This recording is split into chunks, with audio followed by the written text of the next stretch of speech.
उद्योग, व्यापार और बाजार से जुड़ी हर खबर व्यापार समय पर।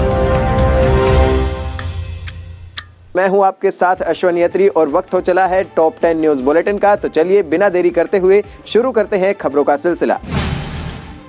पश्चिम बंगाल समेत 5 राज्यों में हो रहे विधानसभा चुनाव और यूपी में पंचायत चुनाव के बीच 11 करोड़ 77 लाख किसानों को पीएम किसान सम्मान निधि की अगली किश्त इस महीने के आखिरी में या 2 मई की मतगणना के बाद कभी भी आ सकती है।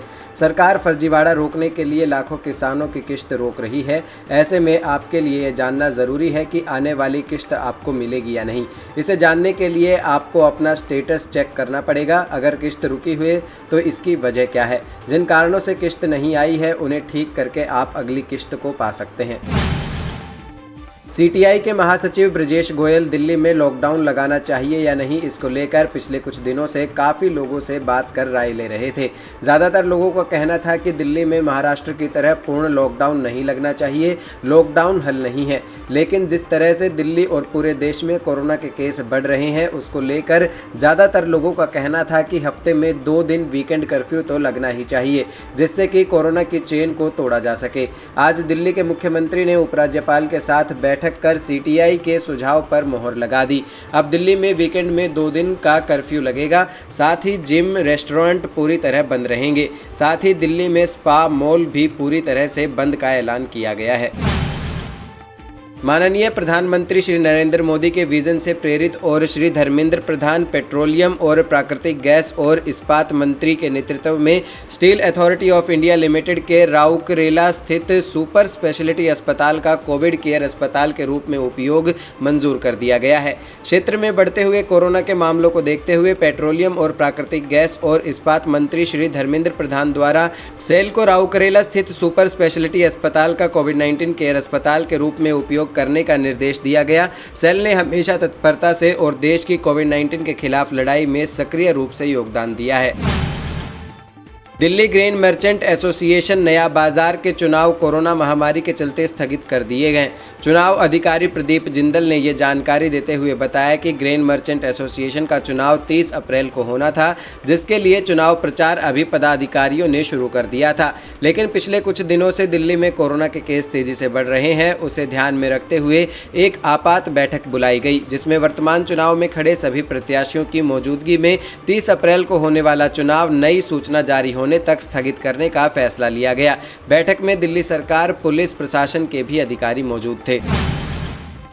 सराफा बाजारों आज यानी 15 अप्रैल शुक्रवार को सोना चांदी के रेट में बदलाव देखने को मिल रहा है। सोना गुरुवार के मुकाबले आज महंगा हुआ है। आज 24 कैरेट सोना 135 रुपये प्रति 10 ग्राम ऊपर खुला, तो वहीं चांदी के भाव में महज 265 रुपये प्रति किलो की बढ़त देखी जा रही है। India Boolean and jewellers association की वेबसाइट के मुताबिक आज सराफा बाजारों में 23 कैरेट सोना 46,729 रुपये प्रति 10 ग्राम के भाव से खुला। वहीं 22 कैरेट का भाव 42,976 रुपये पर पहुंच गया है, जबकि 18 कैरेट सोने का रेट 35,188 रुपये प्रति 10 ग्राम पर है।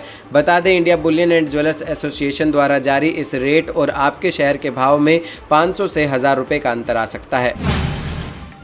शेयर बाजार में निवेश में जितना जोखिम है, रिटर्न में भी उतना ही ज़्यादा है। कभी बहुत बड़े स्टॉक उतना मुनाफा नहीं दे पाते जितना उनके कहीं छोटे शेयर दे जाते हैं। आज हम बात करेंगे उन शेयरों की जिनकी कीमत 10 पैसे से 10 रुपये के बीच है, लेकिन रिटर्न के मामले में बड़ों के कान काट रहे हैं। एनएसई पर कुछ ऐसे ही चुनिंदा शेयर हैं जिन्होंने महज 3 महीने में 25 से 57% तक रिटर्न दिए हैं। बता दें, कोरोना के बढ़ते मामलों के बीच शेयर बाजार आज हरे निशान पर कारोबार कर रहा है।